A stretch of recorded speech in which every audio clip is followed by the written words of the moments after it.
નમસ્કાર, અમરેલીમાંથી મોટા સમાચાર સામે આવ્યા છે। અમરેલી જિલ્લામાં કોંગો ફીવરનો એક શંકાસ્પદ કેસ સામે આવ્યો છે।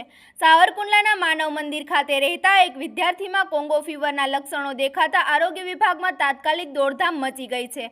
વિદ્યાર્થીને પ્રાથમિક સારવાર બાદ વધુ તપાસ માટે અમદાવાદ રિફર કરવામાં આવ્યો છે।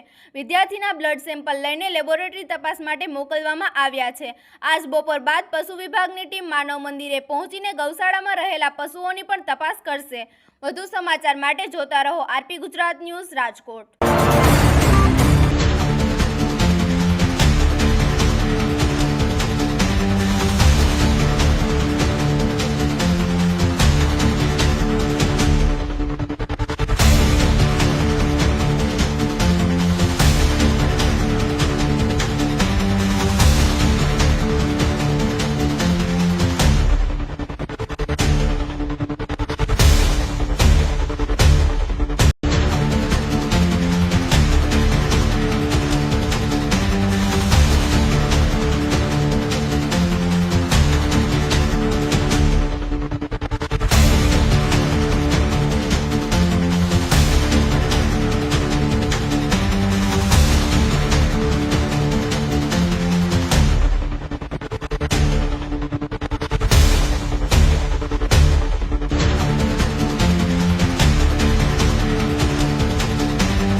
Audio